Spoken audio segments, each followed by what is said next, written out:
새로운 생각은 어떻게 나를 바꾸는가? 일 잘하는 사람의 창의적 사고력. 모니카 강지연, 정영은 옹긴, 교보 문고 출판사. 모니카 강은 창의 교육 전문가이자 국제적으로 활동하는 전문 강연자로 여러 상을 수상한 바 있으며 창의성의 힘으로 현대의 직장인을 변화시키는 일에 매진하고 있다. 이노베이터 박스의 창업자이자 CEO이기도 한 모니카는 모두에게 내재되어 있는 창의성이 개인의 일과 삶을 변화시킬 촉매자가 되어줄 수 있다고 굳게 믿는다. 모니카 강은 포천 500기업, 고등교육기관, 정부기관, 비영리단체 등에서 워크숍과 강연, 컨설팅, 트레이닝 프로그램 등을 진행하며 업계와 나이, 직책에 상관없이 창의적, 혁신적 조직 문화를 구축할 수 있는 구체적이고도 실용적이며 친숙한 방법을 설파해왔다. 그는 지금까지 펩시코, 페이스북, 구글, 프레디맥, NBC 유니버셜, 존스 홉킨스 대학교, 부젤런 해밀턴 등 다양한 업계의 고객사와 일해왔다. 이노베이터 박스를 창립하기 전에는 미국 에너지부와 국무부 그리고 제네바에 위치한 국제연합에서 국제핵 확산 방지 정책 전문가로 일했다. 보스턴 대학교에서 학사 학위를 받은 후 존스 홉킨스대 국제관계대학원에서 전략연구와 국제경제로 석사 학위를 받았다. 한국계 미국인인 모니카 강은 현재 워싱턴 DC에 거주하고 있다. 옹긴이 정영은 서강대학교에서 영미문학을, 유아여자대학교 통번역대학원에서 한영통역을 공부했다. 졸업 후 다양한 기관에서 상근, 통번역사로 근무했으며 현재는 좋은 책을 발굴하고 소개하는 번역 공동체 펍 번역 그룹의 일원으로 활동하고 있다. 21세기 최고의 세계사 속 인간은 어떻게 욕망하고 연결하고 부를 축적했는가? 호두깎이 인형과 생지왕, 애주가의 대모험, 레키지, 거슴에서 키르케고르 실종극장 등을 우리말로 옮겼다. 창의성이 낯선 개념이라 생각했던 당신에게 알고 보면 늘 당신 곁에 있었던 친구, 창의성을 소개합니다. 들어가며 우리는 왜 다르게 생각하기를 멈췄을까? 상상력은 지식보다 중요하다. 알베르트 아인슈타인 물리학자, 과학자. 출근할 때마다 스트레스를 받고 퇴근과 주말만 기다리는 직장인의 모습은 새삼스러운 것이 아니다. 하지만 이 모습이 정상이라고 넘겨도 안 된다. 당신이 만약 그중 한 사람이라면 타임머신을 타고 과거로 갔다고 상상해보자. 당신은 현재의 직장에 취직하기 위해 열심히 공부했고 면접에서 창의적으로 열심히 일할 것을 다짐했다. 치열한 경쟁을 뚫고 마침내 취업에 성공했을 때는 마치 인생의 목표를 이룬 듯 기뻤을 것이다. 그런데 채 1년이 지나기도 전에 당신의 모습은 어떻게 변했는가? 중요하지 않은 업무, 어려운 인간관계, 부수 간의 벽, 불합리한 관행을 느끼며 열정은 서서히 사그라진다. 스트레스를 받으며 일하는 것이 당연하다고 생각하고 어떤 의문도 갖지 않게 된다. 일처는 의뢰 그런 것이라고 생각한다. 그런데 정말 행복하게 일을 잘하는 것이 불가능할까? 기술의 발달과 혁신에도 여전히 많은 이들이 직장에서 한계와 불만을 느끼고 있다. 갤럽 조사에 따르면 현재 전 세계 직장인의 87%는 자기 일에 큰 의리가 없는 것으로 드러났다. 그뿐 아니라 직장인의 82%는 일대에서 위험을 감수하고 뭔가에 도전하거나 남들과 다른 의견을 내는 것이 꺼려진다고 답했다. 우리가 많은 시간을 직장에서 보낸다는 점을 고려하면 이 조사 결과들은 우리의 삶이나 사고방식과도 밀접하게 연관되어 있을 수밖에 없다. 그런 의미에서 2019년 세계보건기구가 번아웃 증후군을 만성적 직장 스트레스에서 기인한 심각한 건강상의 문제로 인정한 사실은 그리 놀랄만한 일도 아니다. 우리 삶은 이대로 괜찮을까? 수많은 직장인이 월요일마다 금요일을 기다리는 현실을 거저 당연한 것으로 받아들여야 할까? 나는 이 문제의 원인이 업무에서 창의성을 발휘할 기회가 부족한 우리의 현실과 무관하지 않다고 생각한다. 일에 열의를 느끼지 못하는 87%의 직장인이 창의성과 무한한 잠재력을 발휘하기 시작하면 세상은 어떻게 변할까? 도처에 산재한 어려운 문제들이 해결되고 우리의 일터 또한 모두가 더 행복하게 성장하는 공간이 될 수 있지 않을까? 그런 세상에서 살고 싶다는 게 너무 큰 욕심일까? 나는 그렇게 생각하지 않는다. 저 질문들은 내가 직장 혁신 전문가로서 현장에서 늘 느끼는 감정이자 끊임없이 던지는 질문이기도 하다.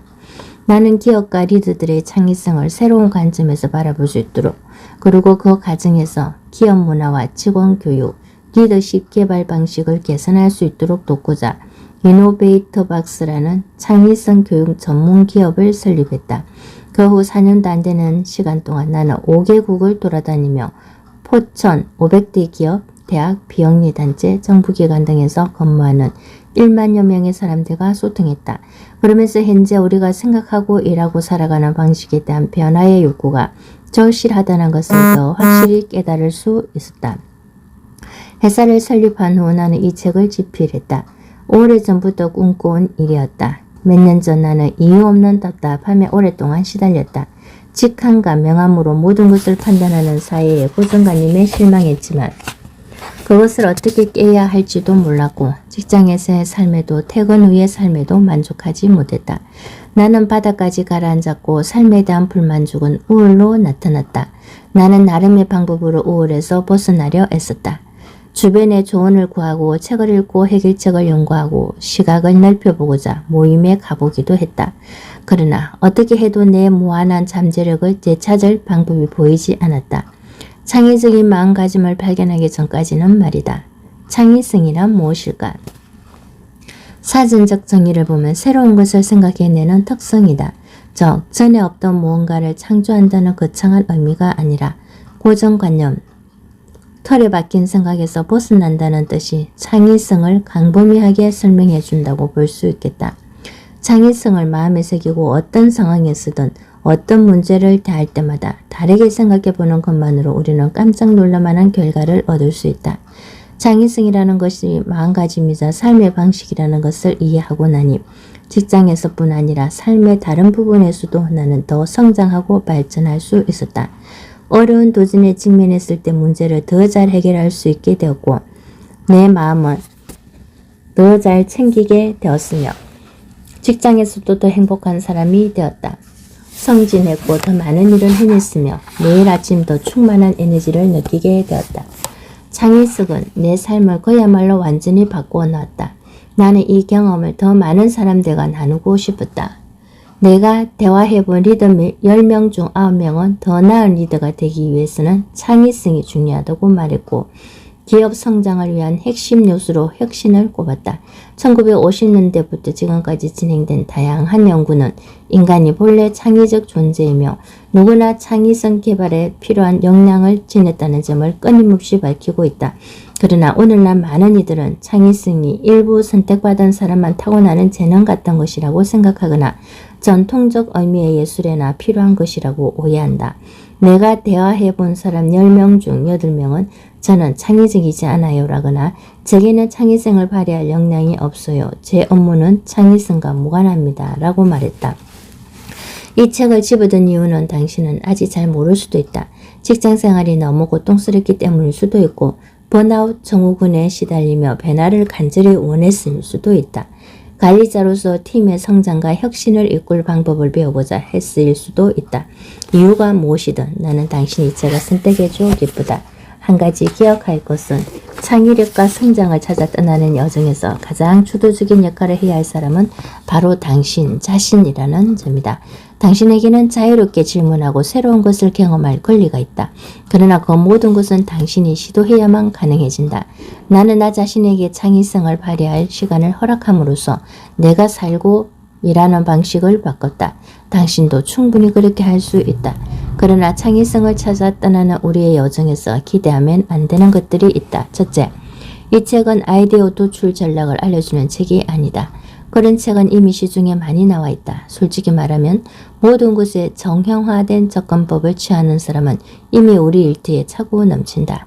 이 책의 목표는 창의적인 사고방식으로 복잡한 문제를 해결할 수 있는 인재를 양성하는 데 있다. 둘째, 이 책은 즉각적인 결과를 내기 위한 책이 아니다. 헬스장에서 딱 하루 운동하고 살이 빠지기를 기대해서는 안 되는 것과 마찬가지다. 뚜렷한 변화는 꾸준한 노력이 필요하며 그 효과는 시간을 두고 나타난다. 계속 자신을 돌아보며 창의성 권육을 단련하다 보면 창의적 사고방식이 일상에 자연스럽게 편입되어 부지불식간에 최고의 결과가 나타날 것이다. 이제부터 시작될 여정이 당신의 삶에 줄 영향을 가장 뚜렷하게 느껴보고 싶다면 그 여정의 모든 단계를 기록해 볼 것을 권한다.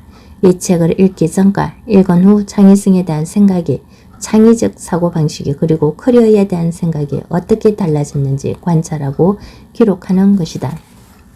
창의적 사고방식은 아이디어 도출 능력이나 문제 해결 능력을 강화하기도 하지만 협동심과 이해심, 열린 생각과 인내심도 함께 길러준다. 창의적인 일들이 문제 해결과 의사소통 혁신에서도 뛰어난 능력을 보여주는 것이 바로 그러한 이유다. 창의적인 삶을 살며 눈앞의 난관이 장애물이 아닌 성장의 기회라는 것을 깨닫게 된다. 창의적 사고를 하면 내 생각과 다른 의견도 문제 해결을 위해 활용할 수 있는 훌륭한 자원이 될 수 있음을 깨닫게 된다. 예술에만 창의성이 필요한 것이 아니다.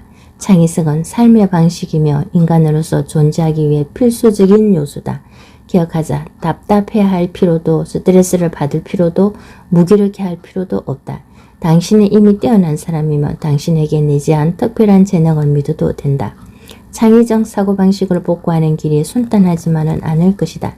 하지만 약속한다. 열린 마음으로 그 길을 걸어간다면 분명 즐겁고 보람찬 경험을 할 수 있을 것이다. 이 말은 진실이기에 나는 그것이 가능하다고 믿는다. 당신은 자신의 무한한 잠재력을 믿는가? 나는 믿는다. 모니카 강. 지금 우리는 위기에 처해 있다.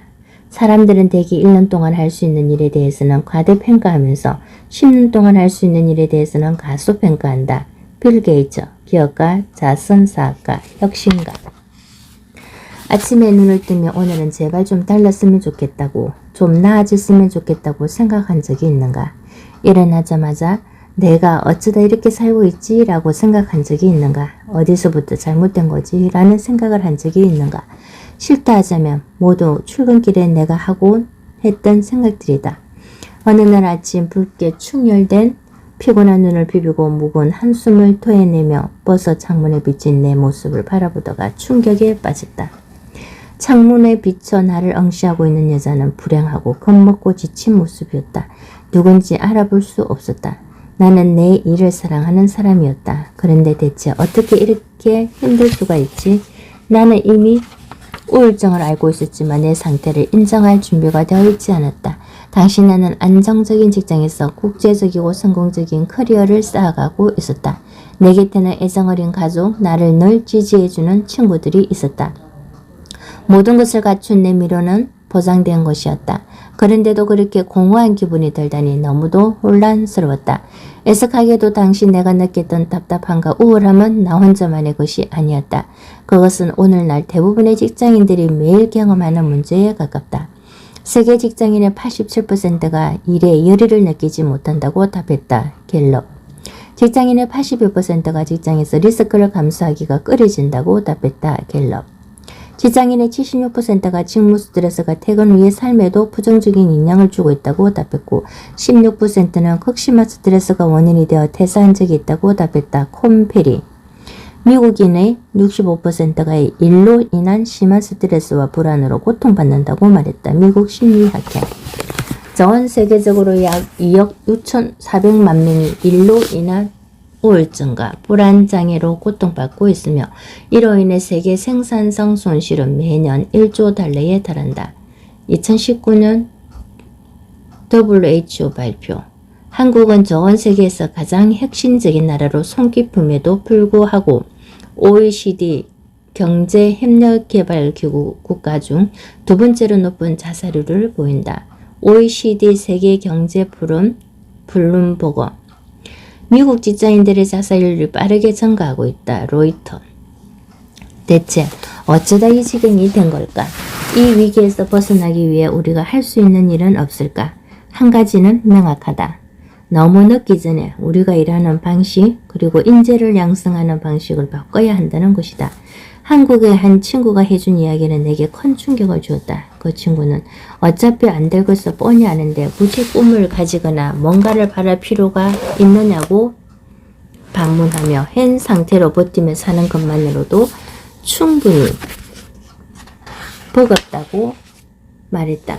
꿈은 가능성이 아니라 사치일 뿐이라는 말도 덧붙였다. 세상에는 매일 우리의 삶을 개선하는 혁신적인 제품들이 앞다투어 등장하고 있다. 그런데 직장의 모습은 예전이나 지금이나 그대로다. 우리는 자신 있게 새로운 아이디어를 제안하고 진정한 창의적 자로서 존재할 수 있는 에이터를 여전히 만들지 못했다. 이것은 그저 안타깝다고 하고 말 문제가 아니다. 우리는 심각한 위기에 처해 있다. 5분의 햄 굽기 문제. 어느 날 한 친구가 내가 하는 일, 즉 직장 문화와 리더십 문화 개선 교육이 얼마나 중요한 일인지 세상 깨닫게 해주는 일화를 들려주었다. 5분의 햄 굽기라는 이야기는 변화를 거부하는 편협한 태도가 직장을 포함한 우리 삶에 적지 않은 영향을 준다는 점을 잘 보여준다. 어느 가정에서 있었던 일이다. 엄마는 덩어리 햄을 구울 때면 늘 양쪽 가장자리를 잘라낸 후 오븐에 넣었다. 그 모습을 보고 호기심이 동한 딸이 어느 날 엄마에게 물었다. 엄마, 근데 햄을 구울 때 왜 가장자리를 자르는 거예요? 널그럽게 해왔으니까. 엄마가 답했다. 왜요? 딸이 다시 물었다. 가장자리를 잘라내지 않으면 구웠을 때 햄을 다 망쳐. 엄마는 당연하다는 듯 다시 답했다. 매번 잘라내는데 어떻게 알아요? 딸이 물었다. 딸이 계속 묻자 엄마는 결국 그저야 나도 몰라. 너희 할머니가 늘 그렇게 하셨단 말이야. 라고 실토했다. 그 말을 들은 딸은 이번에는 할머니에게 가서 이유를 물었다. 할머니, 햄을 오븐에 구울 때 왜 가장자리를 잘라내야 해요? 할머니는 웃으면서 이렇게 답했다. 얘야, 그건 예전에 쓰던 오븐이 작아서 그랬던 거란다. 가장자리를 잘라내지 않으면 오븐에 들어가지 않았거든. 어떻게 된 일인지 알겠는가? 큰 오븐을 사용하는 어머니는 애초에 햄의 양쪽 가장자리를 잘라낼 필요가 없었던 것이다. 그런데 별 생각 없이 그저 하던 대로 했던 어머니는 몇 년 동안이나 아까운 햄을 잘라서 버렸다. 우리는 얼마나 자주 이런 일을 할까? 누군가가 한 말이나 지시가 맞겠거니 하고 그냥 따르는 경우가 많지 않은가? 한 연구에 따르면 학교에 입학하고 직장에 다니면서 우리가 하루에 던지는 질문의 개수는 급격히 감소한다고 한다. 질문을 멈추는 순간 배움도 멈춘다. 창의성이란 매 순간 모든 것에 호기심을 가질 때 발휘된다. 호기심은 배움과 진보를 위한 원동력이 된다. 삶에서 만나는 많은 난관의 원인과 해결책을 모두 알 수는 없다. 그러나 끊임없이 질문을 던지고 답을 찾다 보면 새롭고 중요한 탐찰을 발견할 수 있다. 우리가 지금은 당연하다고 받아들이는 많은 것들이 과거 과학자와 발명가, 혁신가, 탐험가들의 호기심에서 시작되어 많은 시행착오를 거쳐 만들어졌다는 사실을 깨달을 필요가 있다. 질문학 전문가 워런 버거와 테드 콘퍼런스의 오리지널 크리에이터인 리처드 솔워먼은 어떻게 질문해야 할까? 라는 책에서 질문이 줄어들고 있는 현상에 대해 깊은 우려를 표했다. 버거와 워먼에 따르면 취학 전 아동들은 부모에게 하루 평균 100개 이상 질문을 한다. 그런데 질문의 수는 학교에 입학하며 급격히 줄어들기 시작해 중학생쯤 되면 아예 질문하지 않는 수준까지 간다는 것이다. 워먼은 이러한 현상에 우려를 표하며 그 원인을 좋은 질문을 던지는 사람보다 주어진 질문에 답하는 이들을 보상하는 문화와 교육 시스템에서 찾는다. 상황이 이렇다 보니 직장에 들어갈 나이가 되어서는 많은 이들이 개발하고 창의적인 사고를 어려워한다. 우리는 정해진 길을 따라가고 객관식 문제에서 정답을 골라내며 보상받는데 이미 익숙해져 있고 질문을 던지는 사람에게는 아무런 보상이 주어지지 않는다는 것도 잘 알고 있다. 그러니 굳이 다른 시도를 할 필요가 없는 것이다. 성공으로 가는 청사진이 이미 뚜렷한데 왜 굳이 다른 길로 가보려 하겠는가? 가능한 변화, 필요한 변화. 어떤 경로로 그런 생각을 가지게 되었는지는 이해가 된다. 나 또한 바로 그런 마음가짐에 갇혀있던 장본인이기 때문이다. 나도 별 생각 없이 늘 하던 대로 해물 가장자리를 자른 적이 많았다.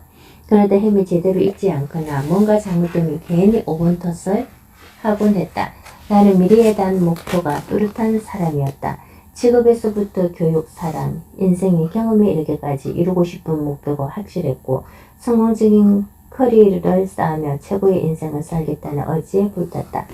나는 목표를 이루는데 필요한 모든 일을 성실히 했다. 학교에서 좋은 학점을 받고 훌륭한 기업에서 인턴으로 일했으며 그 결과 좋은 일자리를 얻었다. 물론 가끔은 엉뚱한 일탈을 하기도 했다. 학창 시절 1년 동안 모은 돈으로 여름방학 학원 특강에 가지 않고 티베트와 이집트로 훌쩍 여행을 떠났던 미처럼 말이다.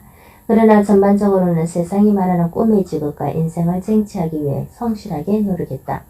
그렇게 이룬 삶은 달콤했다. 나는 3개 대륙에서 살며 5개 업계에서 일했고 열정적으로 몰두할 수 있는 일을 찾았다. 거기에 도달하기까지 나는 정말 열심히 노력했고 국제관계 분야에서 성공적인 커리어를 쌓아갈 수 있었다. 이 시기에 나는 전 세계를 누비며 일했고 주변에는 좋은 친구들이 넘쳤다.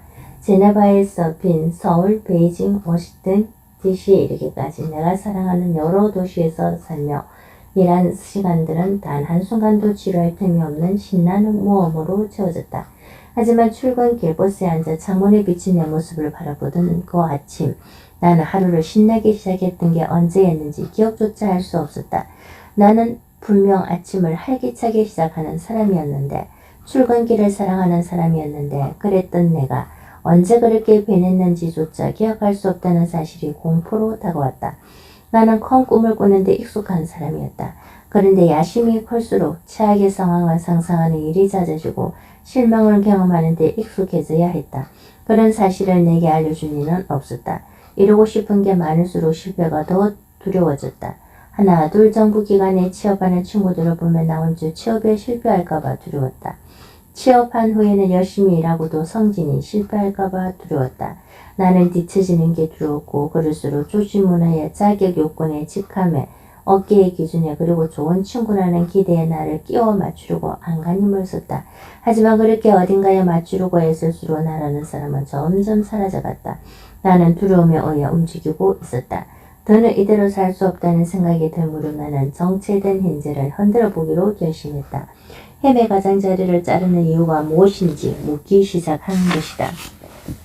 나는 호기심을 가지고 일상에 변화를 주기 시작했다. 우선 출근 방식이나 회사에서 휴식을 취하는 방법을 바꾸는 것 같던 작은 변화부터 시도했다. 25분 걸려 버스를 타고 하던 출근을 45분 동안 걸어서 해봤다.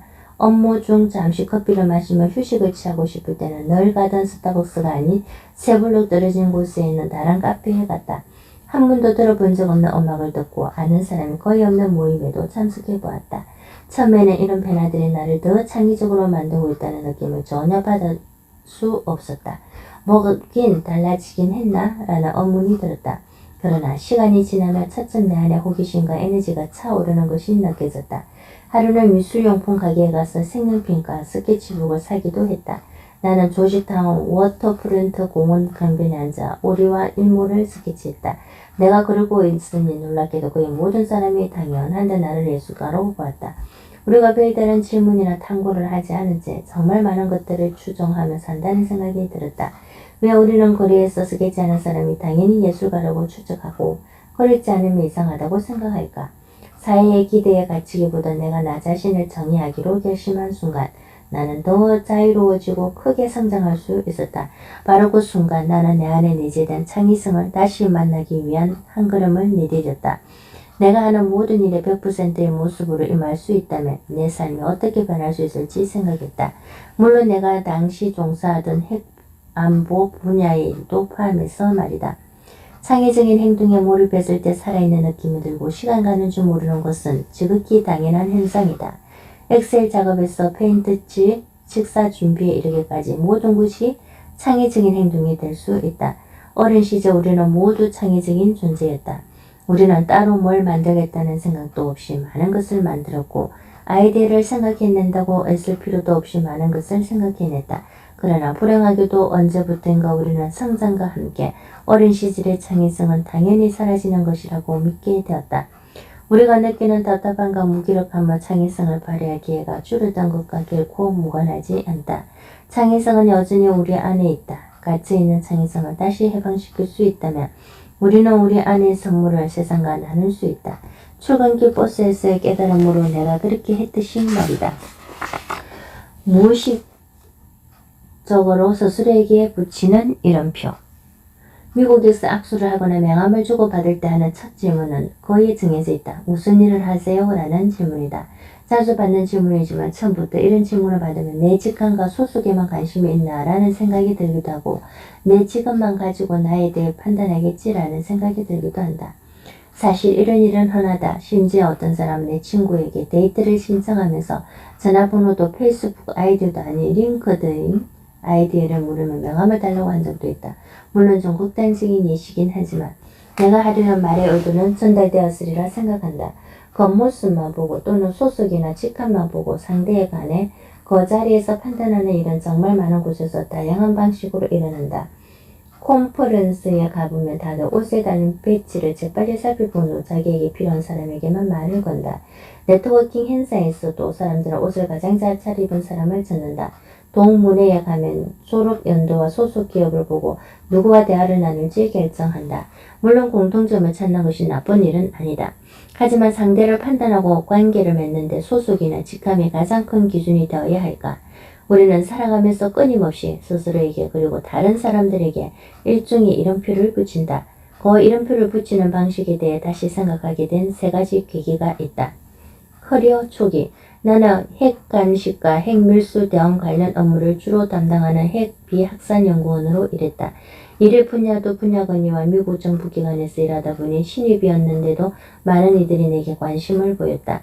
네트워킹 행사에서 만난 사람들과 이야기를 나누다 보면 대화는 곧 에너지부나 국무부에서 일하려면 어떻게 해야 하냐는 질문으로 이어졌다. 그런데 시간이 흘러 비영리 단체로 자리를 옮기고 행사에 참가해보니 나를 대하는 사람들의 태도가 예전과는 전혀 달랐다. 내 직감은 프로젝트 매니저로 예전보다 오히려 높아졌지만 사람들은 내게 예전만큼 관심을 보이지 않았다. 많은 이들이 대화를 짧게 마무리 지으려 했고 나와는 중요한 이야기를 나눌 의향이 없다는 것을 명확히 했다. 나는 내 직업을 사랑했고 내 일을 자랑스럽게 생각했다. 조금 덜 알려진 조직에서 일한다고 해서 나를 덜 중요한 사람으로 분류하는 이들과 한 공간에서 시간을 보내는 것은 무척 불편하고 몇 빠지는 경험이었다. 참으로 언짢은 경험이었지만 한편으로는 혹시나도 무의식 중에 비슷한 행동을 한 적은 없는지 되새겨보는 계기가 되기도 했다. 우리는 지금 너무 1차원적인 렌즈로만 사람들을 보고 있는 것은 아닐까. 호기심과 애정을 가지고 더 많은 시간을 들여 사람들을 알아간다면 어떨까? 소속이나 직함을 빼고 자신이 어떤 사람인지 설명해보자. 그래야 한다면 어떤 면에 중점을 두고 어떤 표현으로 설명하겠는가? 나는 이 질문을 통해 내가 주변에 어떤 태도와 모습을 보이고 싶은지 구체화할 수 있었다. 이 질문은 직업이나 역할, 지위와 상관없이 내가 어떤 사람인지 또 어떤 사람이 되고 싶은지 생각하는 데도 도움이 되었다. 이런 표라는 것에 대해 생각하게 된 또 다른 계기는 스위스 제네바의 국제연합에서 일할 때의 경험이었다. 내게는 이미 한국과 미국을 오가며 생활한 경험이 있었다. 그렇기에 다른 문화권, 언어권, 공동체에서 살아가며 일하는 것에 나름 익숙하다고 생각했다. 스위스에 가기 전까지 나는 막연히 유럽도 미국과 비슷한 방식으로 일하겠거니 했다. 그러나 유럽의 직장 문화는 미국과 전혀 달랐다. 놀랍게도 미국과 비슷한 쪽은 오히려 한국이었고 유럽인들이 일하고 커리어를 쌓는 방식은 완전히 달랐다. 근무를 시작한 지 얼마 되지 않은 내게는 지나치게 열심히 일하는 또는 지나치게 빨리 일하는 이상한 아시아계 미국인이라는 딱지가 붙었다. 아시아에서는 대부분 내 빠른 일처리를 좋아했는데 유럽에서는 무슨 일을 그렇게 급하게 하냐며 의아해했다. 2시간씩 주어지는 점심시간을 다 채워 쓰지 않고 책상에서 일하며 점심을 먹으면 동료들이 다가와 무슨 일이 있냐며 걱정했다. 그곳에서 이런 삶을 이루는 많은 요소의 하나일 뿐이었다. 물론 일은 중요했다. 그러나 가족, 친구, 취미, 건강 또한 그에 못지않게 중요했다. 유럽에서는 가족과 저녁을 먹기 위해 상점 주인들이 문을 일찍 닫았다. 퇴근 후 즐기는 와인 모임은 그야말로 가벼운 사교 모임이지 미국이나 한국에서처럼 밤새도록 마시는 자리가 아니었다. 나는 취미에 대해서도 진지하게 생각하게 되었다. 사실 그때까지는 일이 내 취미였다. 독서나 여행, 기록 같은 것을 좋아하기는 했지만 늘 일에 쫓겨 취미가 뭔지 생각해 볼 시간도 없었다. 유럽의 생활 방식이 완벽하다고 말하려는 게 아니다. 다만 서비스에서 생활하며 삶이라는 것에 관해 다시 생각하게 되었고 일이 전부가 아니라는 깨달음도 얻게 되었다. 세 번째 계기는 한국계 미국인으로서 한국과 미국을 오가며 자란 경험이었다. 한국에서도 미국에서도 나는 완전히 녹아들지 못했다. 미국인이라기에는 너무 한국적이었고 한국인이라기에는 너무 미국적이었기 때문이다. 나는 워싱턴 DC에서 태어났지만 가족과 함께 한국으로 돌아오면서 어린 시절을 인천에서 보냈다. 두 문화권을 오가며 자란 경험은 내게 여러 차례의 정체성 혼란을 안겨주었다. 흔히들 말하는 제3문화권 아이가 된 기분이었다. 한국의 초등학교에서 나는 한국식 농담이나 사고방식을 이해하지 못하는 외국인이었다. 그러나 다시 미국으로 돌아가 다닌 고등학교에서는 미국식 농담이나 스포츠 이야기 역사를 미국 친구들만큼 이해하지 못하는 한국인이었다. 그렇다고 다른 한국 학생들처럼 수학이나 과학 성적이 월등한 것도 아니었다. 이런 성장기를 보내면 나는 내가 뭘 하기에도 부족하다는 생각, 어떤 이름표를 붙이기에도 애매하다는 생각을 품게 되었다. 이런 생각은 늘 같은 질문으로 이어졌다. 왜 그냥 양쪽 다이면 안 되는 거지? 그냥 나 자신이면 안 되는 건가? 이 모든 경험은 또 다른 교훈과 질문으로 이어졌다. 우리는 생각보다 자주 타인의 정의와 기대에 맞춰 우리가 누구인지 앞으로 무엇이 될 수 있는지를 결정한다. 알베르트 아인슈타인은 나무 타는 실력으로 물고기를 평가해서는 안 된다고 말했다. 그러나 우리는 눈앞의 사람을 평가할 때 그 사람이 실제 어떤 사람인지 알아보려 하기보다는 자신의 기준에만 맞춰서 생각한다. 스스로를 평가할 때도 마찬가지다. 5년 전 나는 내가 창업을 하게 될 줄 몰랐다. 책을 쓰고 500명이 넘는 청중 앞에서 강연하게 될 줄 몰랐다. 언젠가 그렇게 되고 싶다는 막연한 바람은 있었지만 그 꿈을 이루려면 적어도 신을 넘어야 될 것이라고 생각했다. 그러나 나는 지금 그 모든 것을 그리고 그 이상을 해내고 있다. 나는 사이의 이름표를 거부한 것을 다행으로 생각하고 있다. 당신은 어떤가? 뛰어난 수영선수이면서 혹시 나무를 타지 못한다고 자책하거나 다른 사람을 시기하고 있지는 않은가? 훨훨 날아갈 능력이 있는데 수영을 못한다고 의기소침해 있지는 않은가? 창의성이라는 주제를 깊이 파고들수록 답은 진정한 자신으로 살아가는데 있다는 점이 명확해졌다. 우리는 내면의 창의적 자아에 집중함으로써 자신이 지닌 최고의 재능과 통찰을 찾을 수 있으며 우리를 정의하고 한정지었던 이름표를 뛰어넘어 진정한 자신을 볼 수 있다. 그렇게 할 때 비로소 우리는 우리 가치감이나 소속보다 훨씬 더 중요한 것을 지니고 있음을 깨달을 수 있을 것이다. 정체된 현재와 싸우기. 누군가가 우린 늘 이렇게 해왔어. 그러니 이게 옳아 라고 말할 때마다 나는 과거 대부분의 사람이 지구가 평평하다고 믿었던 시대를 떠올린다. 고대 그리스에 살았다면 우리는 지구가 둥글다고 주장하는 아리스토텔레스를 이상한 사람 취급했을 것이다. 대체 이 평평한 땅이 어떻게 둥글다는 거지? 라거나 저 사람은 사실과 논리를 좀 더 공부해야겠는데 라며 무시했을지도 모른다. 당시 아리스토텔레스의 주장을 믿는 사람은 별로 없었다. 하지만 오늘날 그의 주장은 사실로 밝혀졌다. 우리는 다른 사람의 아이디어가 기존의 상식에 어긋난다는 이유로 묵살하곤 한다. 그런가 하면 자신이 냈던 좋은 아이디어도 사회의 기대와 다르다는 이유로 접어버리곤 한다. 하지만 정말 기존의 방식만이 최선일까? 그것을 누가 정할 수 있을까? 기존의 방식에 의문을 품지 않고 맹목적으로 따르는 것은 바람직하지 않다. 하지만 안타깝게도 이런 일은 너무 자주 일어나고 있으며 많은 이들이 늘 해온 방식이 최선이라고 믿는다. 아까운 햄 가장자리를 잘라내면서 왜 자르는지도 모르는 것이다.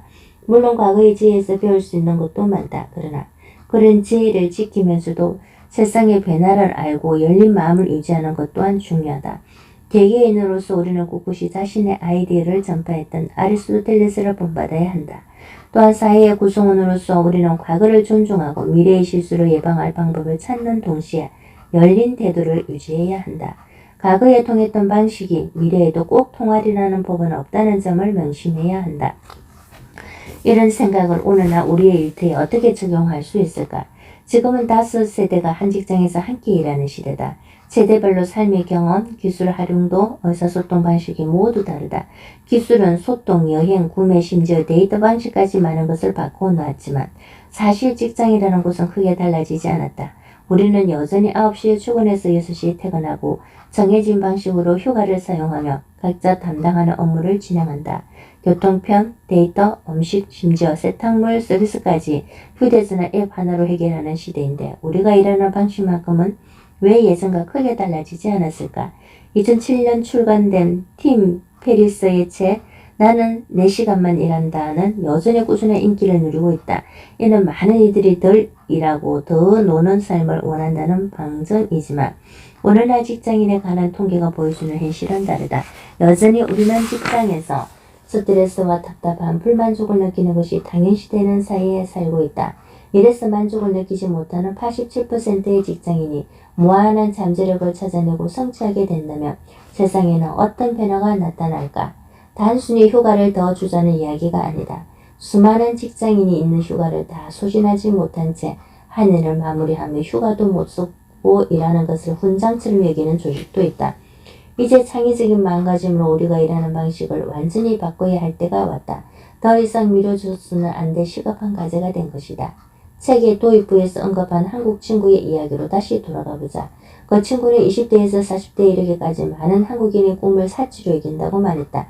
한국 방문 시에 만나본 교수들도 취업하고 커리어를 쌓는 것 자체가 극도로 힘들어진 요즘 세상에 학생들에게 무엇이든 꿈꾸라고 말하기에 마음이 불편하다며 내 친구와 비슷한 말을 했다.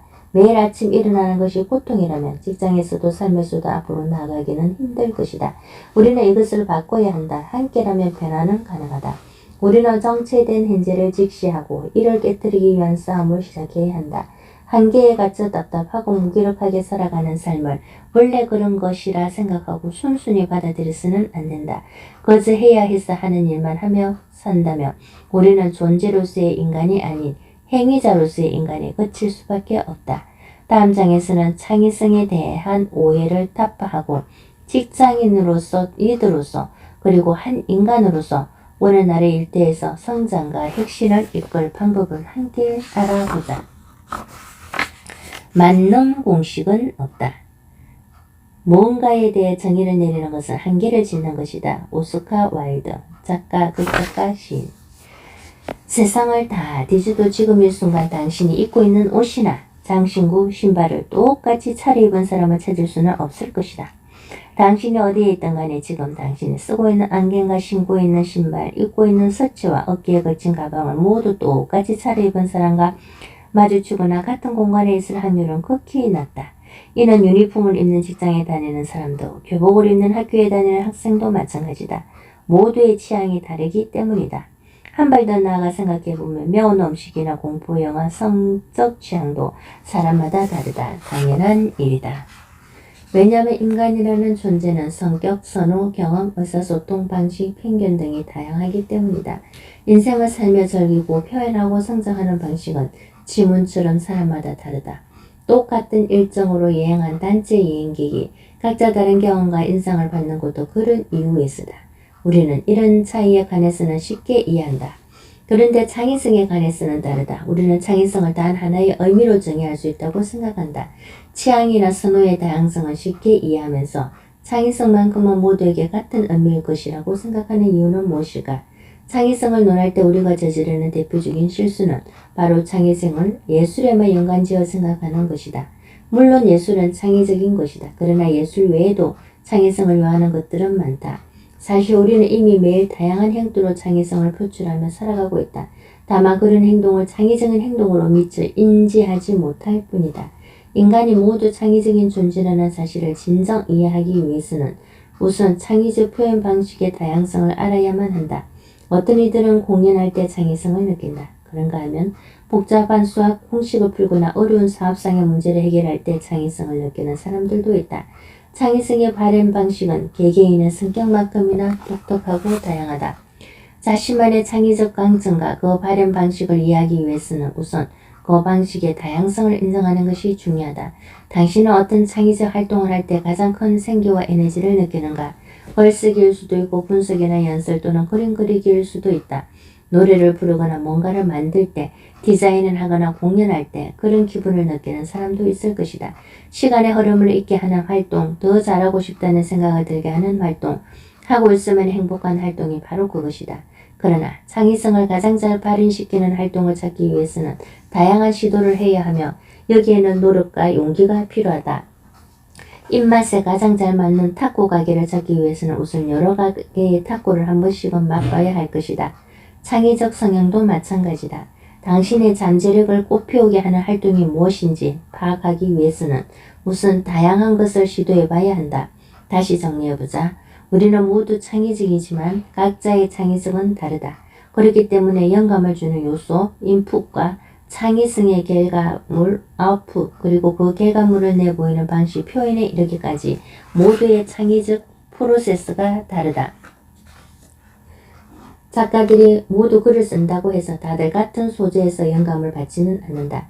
같은 음악을 듣고 두 사람의 영감을 받아도 한 사람은 그 결과를 요리로 표현하고 다른 사람은 엑셀 파일 작업으로 표현할 수 있다.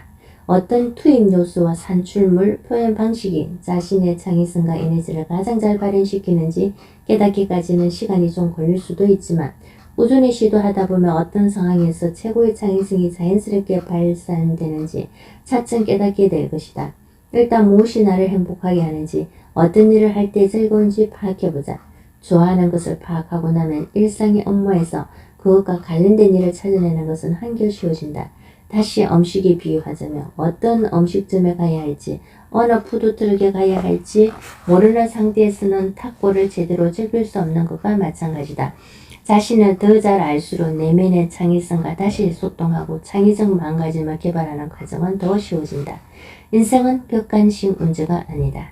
기업을 경영하는 고객들은 내게 직원을 위한 창의성 워크숍을 의뢰하면서 경고하고는 한다. 우리 직원들은 매우 분석적이고 데이터 중심적이며 무엇보다 엄청나게 바쁘기 때문에 좀 까다로울 수도 있다고 말이다. 나는 그런 말을 들을 때마다 슬쩍 웃는다. 내가 웃는 이유는 두 가지다.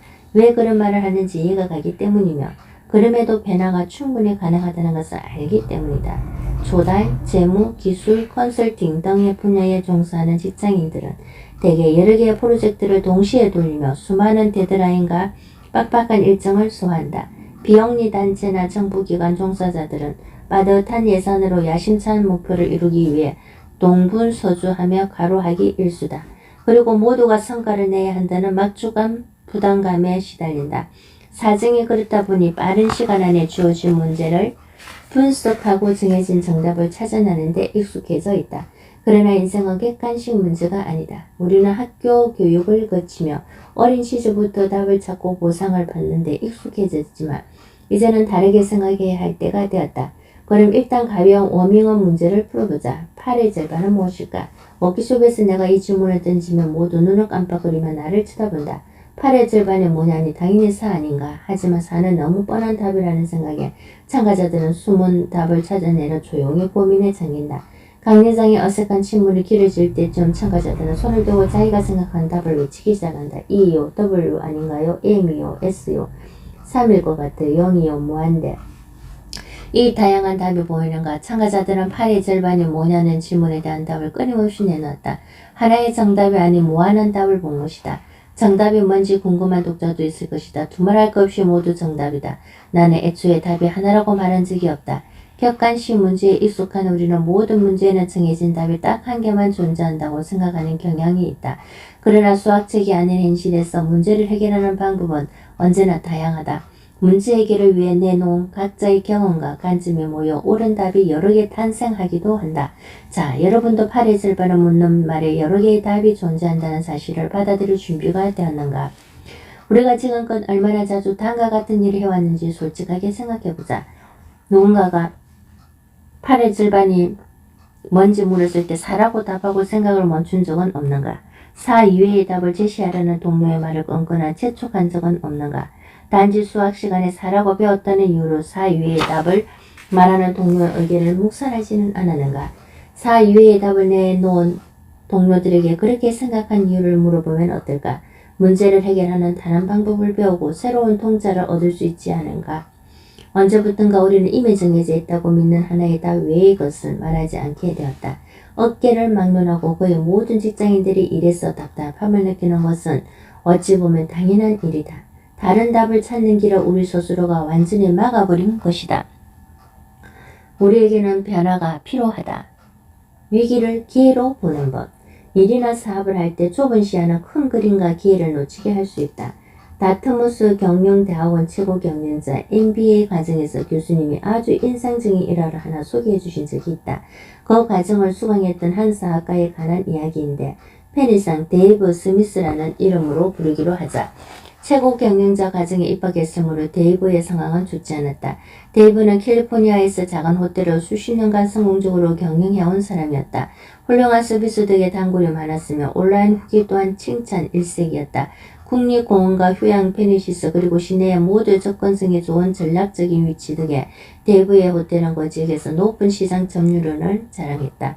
데이브도 호텔을 오랫동안 운영해온 터라 사업에는 경기나 계절에 따른 부침이 있다는 것을 알고 있었다. 실제로도 여름에는 이용객이 증가하고 겨울에는 감소했다. 그러나 2008년 경제위기가 준 영향은 심각했다. 가게가 허리띠를 줄내매기 시작하면서 많은 사람들이 휴가 자체를 줄이기 시작한 것이다. 매년 어김없이 매진되던 가족 휴가 패키지 상품조차 취소와 일정 조정 요청이 빗발쳤다. 데이브는 절망에 빠졌다. 상황은 매년 악화되어 결국 직원들을 내보내야 하는 지경에 이르렀다. 이유는 심각하게 감소했고 늘 활기가 넘치던 호텔에는 우울한 기후만이 감돌았다. 그 상황에서 데이브가 할 수 있는 일은 무엇이었을까? 데이브 혼자의 힘으로 경제를 다시 활성화시킬 수는 없는 노릇이었다. 그러나 막다른 골목에 내몰린 것 같은 불안감을 느꼈다.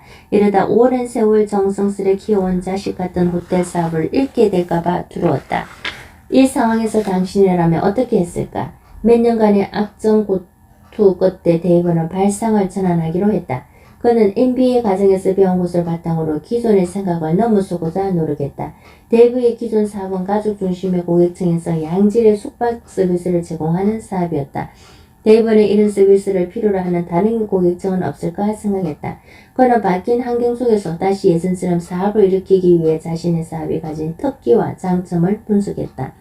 데이브의 숙소가 지닌 장점은 훌륭한 고객 서비스와 합리적인 가격이었다. 이런 서비스를 찾을 만한 또 다른 고객층이 있었다. 바로 노인층이었다. 노인 돌봄 요양은 미국뿐 아니라 전 세계적으로도 중요한 이슈로 떠오르고 있다.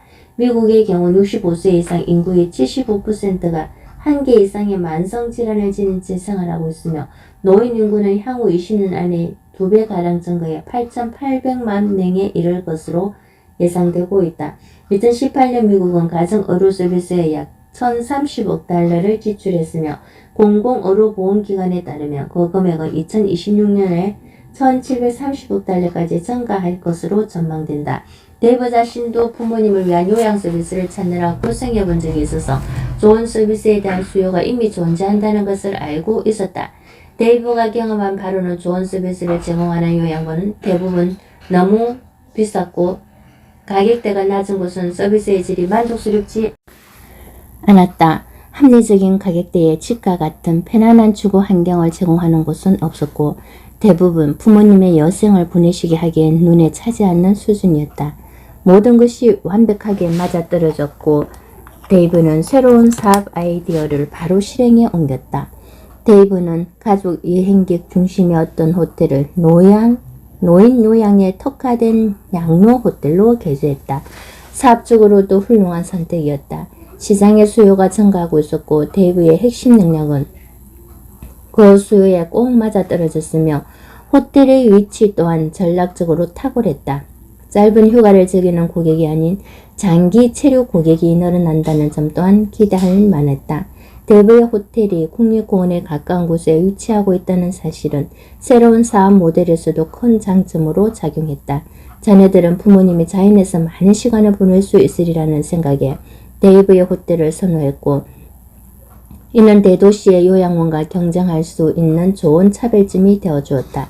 부모님을 방문하는 가족들이 쉽게 자연의 접근에 함께 야외에서 즐거운 시간을 보낼 수 있다는 것 또한 큰 장점이 되었다. 지금 데이브의 사업은 그 어느 때보다 번창하고 있다. 요양 호텔에 들어오려는 대기자가 넘쳐나고 단기 체류에 대한 문의 또한 끊이지 않고 있다. 새로운 고객의 필요에 맞춰 사무실의 역할에 조금 변화를 주기는 했지만 데이브는 기존의 시설을 활용해 새로운 고객층을 위한 사업을 성공적으로 구축할 수 있었다. 이는 데이브뿐 아니라 데이브의 고객을 또 그 고객의 가족을 행복하게 만들었다. 이런 멋진 성공이 어디 있겠는가? 지금 당신도 예전에 데이브와 같은 상황에 빠져 있을지도 모른다. 막다른 길 끝에서 해결책을 찾지 못한 채 8의 절반에 대한 답은 오직 4뿐이라고 생각하고 있을지도 모른다. 하지만 길은 언제나 있다. 그 길을 찾기 위해서는 당신이 직면한 문제를 그리고 그에 대한 해결책을 다른 관점에서 바라볼 수 있어야 한다. 답은 하나가 아니며 당신에게 맞는 해결책은 타인과 다를 수 있다는 점을 명심하자. 불확실성과 공포가 닥칠수록 발상을 전환하고 동료와 팀원들에게도 이를 독려해야 한다. 함께라면 데이브가 호텔을 변신시켰던 것처럼 멋지게 문제를 해결할 수 있다. 직장에서 창의성을 발휘하는 법. 그러면 이제 직장에서 창의성을 발휘할 방법에 관해 논의해보자. 창의성을 실천해 본 지 너무 오래되었는가? 이제 어깨에 쌓인 먼지를 들고 연습을 시작해보자. 창의성 연습이라고 해서 지레 겁먹을 필요는 없다. 핵심은 하루 딱 5분을 창의성에 투자하는 것이다. 방법은 평소와 다른 일을 하는 것이다. 새로운 일을 시도하는 것만으로도 일상에 창의성을 삽입할 방법을 찾을 수 있다. 해볼 수 있는 일은 많다. 새로운 관점을 느낄 수 있는 낯선 행사에 참석해보자. 당신과 전혀 다른 사람들이 모인 공동체에 가입해보자. 모르는 밴드가 연주한 음악을 들어보자. 출근 경로를 바꿔보자. 낯선 언어를 쓰는 새로운 도시로 여행을 떠나보자. 오늘 저녁에는 한 번도 먹어보지 않은 메뉴를 주문해보자. 새로운 시도는 새로운 자원을 인지하게 하며 당신의 호기심을 일깨워 세상에는 언제나 배울 것이 있다는 사실을 기억하게 해준다. 창의적 근육을 활성화하는 데는 짧은 집중 훈련보다 장기간에 걸친 일관된 노력이 더 효과적이다. 새로운 경험으로 배운 것을 기록하고 숙고하는 것 또한 중요하다. 발전을 평가함으로써 자신에게 도움이 되는 경험과 그렇지 않은 경험, 그리고 그 이유를 파악할 수 있기 때문이다. 기록과 숙고는 동기를 유지하고 큰 그림을 보는데도 도움이 된다. 더 많이 탐험하고 시도할수록 자신에게 가장 잘 맞는 창의적 영역을 찾을 확률은 더욱 높아진다. 기업과 조직에서의 창의성도 빼놓을 수 없다. 어떤 기업이든 성공의 핵심은 사람이다. 조직을 이루는 사람이 중요하다는 의미다. 당신이 고용하고 조직하고 같이 일하는 사람들은 당신이 개발하고 판매하는 모든 것에 직접적으로 기여하며 사업의 성장에도 큰 영향을 준다. 가입자로서 당신은 팀원들의 업무를 어떤 차별화된 방식으로 지지해 주는가? 리더로서 당신은 조직의 구성원들이 주인의식을 갖고 새로운 아이디어를 활발하게 공유하도록 어떻게 참여하고 있는가? 신입 직원으로서 당신은 배운 것을 바탕으로 더 깊이 있는 질문을 던지기 위해 어떤 노력을 기울이고 있는가? 아무리 좋은 아이디어가 있어도 새로운 시도를 꺼리는 팀은 혁신과 성공을 이룰 수 없다. 앞서 말했듯 창의성을 개발하는 방법은 사람에 따라 다르다. 이는 직장에서도 마찬가지다. 직원들의 창의성 개발을 돕기 위해서는 다양한 환경과 소통 방식, 메시지를 고려해야 한다. 한 가지 방식이 모든 직원에게 울림을 주지는 못하기 때문이다. 잠재된 창의성을 최대한 이끌어내기 위해서는 직원들을 어떻게 독려해야 할까? 잠시 솔직하게 생각해보자. 혹시 지금까지 창의성에 대한 당신의 생각을 다른 직원들에게 강요하지는 않았는가? 당신에게 효과적이었던 방법이라고 해서 다른 사람에게도 꼭 통하리라는 법은 없다. 직원 개개인의 창의성을 진정으로 잘 키우기 위해서는 창의와 혁신을 논하고 평가하고 보상하는 방식을 세심하게 선택해야 한다.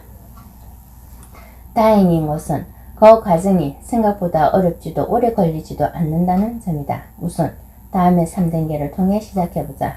1단계는 우선 팀원 각자의 취향과 선호를 묻고 그들을 좀 더 알아가는 것이다. 각자가 어떤 방식의 의사소통을 선호하는지, 무엇을 더 배우고 싶은지 등을 질문하는 것도 좋은 방법이다. 혹시 잘 모르겠다거나 별로 상관없다고 답하는 이가 있다면 생각할 시간을 준 후 좀 더 구체적인 답변을 이끌어내보자. 2단계는 모든 팀원의 동의를 얻어 창의성에 관한 기본 원칙을 정하는 것이다. 원칙을 정하는 데 중요한 것은 모두의 의견을 반영하는 것이다. 모두에게 동등한 발언 기회를 줌으로써 누구에게도 불편하지 않은 원칙이 되도록 주의해야 한다. 필요하다면 토킹 스틱 같은 물리적인 도구를 활용해도 좋다. 핵심은 모든 사람의 원칙의 상세한 내용에 동의하고 함께 지키기로 하는 것이다. 마지막 단계는 분명하고 일관된 피드백이다. 팀원들이 성공적인 결과를 냈을 때도 기대에 미치지 못하는 결과를 냈을 때도 일관성을 유지해야 한다. 다시 말해 팀에게 위험을 감수하라고도 과감하게 도전하라고 했을 때는 그 도전의 성패와 관계없이 도전 자체에 대해서는 명확하게 긍정적인 피드백을 줘야 한다는 것이다. 마찬가지로 팀원들이 좀 더 열린 태도로 일하기를 바란다면 그러한 행동을 일관되게 격려하고 칭찬해야 한다. 팀원들로 하여금 새로운 아이디어를 내고 그 아이디어를 실행에 옮기게 하려면 조직이 새로운 아이디어에 열려있다는 메시지를 줘야 한다. 결과가 실패로 돌아가도 부당한 비난이나 추궁이 뒤따르지 않을 것이라는 확신을 줘야 한다. 그런 의미에서 창의성을 장려하기 위해서는 진정한 신뢰가 필요하며 그 신뢰의 밑바탕에는 인내심과 열린 마음이 있어야 한다. 모두의 창의적 특성을 한 번에 이해하는 것은 불가능하며 모든 직원이 업무 방식을 하루아침에 바꾸는 것도 불가능하다. 시간이 걸리더라도 인내심을 가지고 지속적인 소통과 일관성 있는 행동을 통해 직원들의 마음을 열어가는 것이 중요하다. 내가 창의적일 수 있을까? 사실 많은 고객들이 내가 과연 창의적일 수 있을까? 라는 질문을 던진다. 그리고는 자신이 창의성과 무관할 수밖에 없는 수많은 핑계를 댄다. 시간이 없다는 사람도 있고 할 일이 너무 많다는 사람도 있다. 성과에 대한 압박이 너무 심해서 창의적 자신감이 부족해서 직장에서 새로운 아이디어를 잘 지지해주지 않아서 핑계는 끝이 없다. 충분히 이해한다. 나 또한 오늘날 우리 사이의 직장인이 처해 있는 막중한 업무 부담에 대해 잘 알고 있다. 기술은 매일 발전하는데 이상하게도 우리의 업무량은 감소하기는커녕 증가하기만 한다. 많은 직장인이 자꾸만 휴가를 줄여가며 점점 더 긴 시간 일하고 있다. 하지만 아무리 긴 시간을 일해도 수많은 직장인이 거저 퇴근 시간과 주말만 기다린다면 과연 그게 정말 일하고 있는 것이라 볼 수 있을까?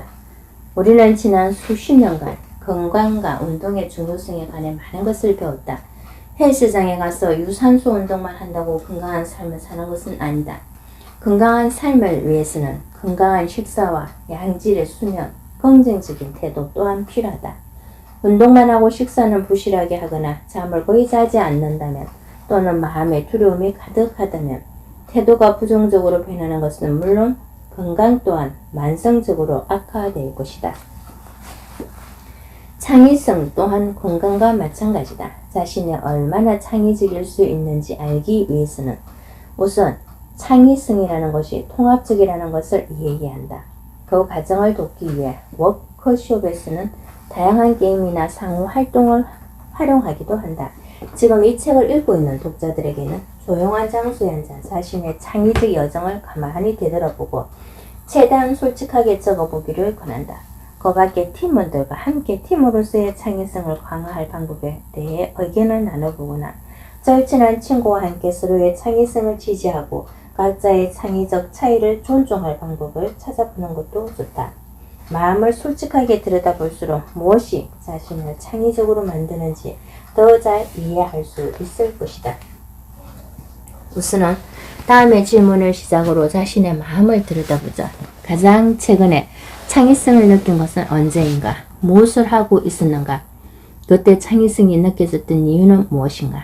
만들거나 창조하기 좋아하는 것이 있는가? 왜 그것을 좋아하는가? 과거의 경험 가운데 창의성에 대한 내 생각에 영향을 준 것은 무엇인가? 핵심 정리. 인간은 누구나 창의적이다. 창의적 강점을 파악하기 위해서는 어떤 인풋과 아웃풋 표현이 나를 가장 창의적으로 만드는지 아는 것이 중요하다. 생각하고 창의성을 발휘하는 방식은 사람마다 다르다. 당신이 만나는 사람, 당신이 관찰하는 것. 영화는 엔터테인먼트의 영역에서 어린이들이 정상적인 성인에 대해 지니는 이상과 목적의 형성에 지대한 영향을 준다. 월터 디즈니, 사악과 애니메이션 제작자. 학부모는 자녀의 학교 선택에 매우 신중하다. 경험은 생각을 이루는 바탕이 되기 때문이다. 학교에서 어떤 선생님과 친구들을 만나느냐에 따라 아이가 듣고 믿고 배우는 것은 물론 그리는 미래의 모습까지 달라질 수 있다. 우리는 학교에서 얻은 경험을 바탕으로 생각과 관점을 형성한다. 이때의 경험은 우리가 우정이나 사랑을 정의하는 방식에까지 영향을 준다. 성공 철학의 대가 짐 노원이 남긴 우리는 우리가 가장 많은 시간을 함께 보내는 5사람의 평균이라는 명언도 이와 같은 맥락이다. 당신 곁의 사람들은 실로 당신의 세계관에 지대한 영향을 미친다. 이 말이 진실임을 안다면 직장에서 마음을 열고 스스로를 다양한 경험과 생각에 노출시키는 것이 얼마나 중요한지 자연스럽게 이해할 수 있을 것이다. 창의성은 다르게 생각하는 힘이다. 종종 있곤 하지만 무엇을 다른 생각이라고 여기는지 사람에 따라 다르다. 예를 들어 한 번도 가난을 경험해보지 못한 이에게 집 없이 거리에서 살아남을 방법을 생각해보라고 한다면 빈곤을 직접 경험해본 이들에 비해 창의적인 방법을 잘 내놓지 못할 것이다. 고향을 한 번도 떠나본 적이 없는 이에게 빠듯한 예산으로 세계를 여행할 방법을 생각해보라고 한다면 그들의 대답은 여권에 출입국 도장이 빡빡하게 찍힌 베테랑 여행자와는 다를 수밖에 없을 것이다. 우리는 삶에서 쌓아온 경험과 관계에 따라 어떤 것은 익숙하게 느끼고 어떤 것은 생소하게 느낀다. 그러므로 어떤 것을 창의적이라고 느끼는지도 달라질 수밖에 없다. 더 많은 경험을 쌓고 인식의 폭을 넓힐수록 흩어진 점들을 창의적이고 기발할 방식으로 연결할 가능성은 높아진다. 다양한 친구를 곁에 두면 더 깊은 사고력을 형성해 다양하고 복잡한 생각과 주장을 더 잘 이해할 수 있다. 뿐만 아니라 주변에 비슷한 유행의 친구만 있는 사람에 비해 문제를 더 창의적으로 이해하고 해결할 수 있다. 비슷한 사람들끼리만 소통하는 집단의 경우 아무래도 인지적 지평이 상대적으로 좁을 수밖에 없기 때문이다. 그러한 연유로 창의성을 강화하기 위해 중요한 또 다른 실전 과제는 관계의 다양하다. 가장 많은 시간을 보내는 5명의 성격이 모두 서로 비슷하다면 당신은 한 가지 형태의 사고에 대해서만 익숙하게 느낄 가능성이 높다. 생각이 모두 제각각인 친구 5명과 각각의 교류하는 사람과 비교한다면 어느 쪽이 더 열린 태도를 가질 수 있을까? 아마 후자일 것이다. 그뿐만 아니라 창의성과 에너지를 뿜어내는 다양한 친구들과의 교류는 당신에게도 창의적 활기를 불어넣어 줄 것이다. 바로 이것이 창의성 강화에 호기심과 열린 마음이 중요한 이유다. 모든 것은 호기심을 지니고 바라볼 때 더 잘 배우고 이해할 수 있다. 만약 특정한 분야나 경험이 두려움이나 불편함을 불러일으킨다면 분명 어떤 이유가 있을 테니 잠시 멈추고 내면을 들여다보자. 어떤 가치를 이해하기 위해 꼭 모든 것을 다 직접 경험해야 하는 것은 아니다. 열린 태도만 유지한다면 간접적인 경로를 통해서도 많은 것을 배울 수 있다.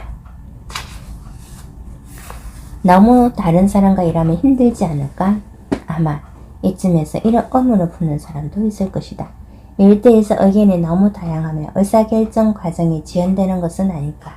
갈등이나 교착 상태가 발생하지는 않을까? 자신과 비슷한 글에서 서로 더 쉽게 이해할 수 있는 사람들과 편안하게 일하는 게 과연 그렇게 큰 문제일까? 사실 따지고 보면 직장에서 끼리끼리 모이는 것은 흔한 일이 아니던가. 상식적으로 생각할 때 서로 비슷한 사람들은 생각도 비슷하기 마련이다. 집단 사고의 함정에 빠지기 쉽다. 상식이 아닌 과학은 어떤 말을 할까? 어려움을 극복하고라도 다양한 사람들이 함께 어울려 일하는 편이 더 효과적이라는 것을 과학적으로도 증명할 수 있을까? 하버드대 경제학 교수인 리처드 프리먼이 던진 다음의 질문도 바로 그 지점을 더 잘 이해하기 위한 것이었다.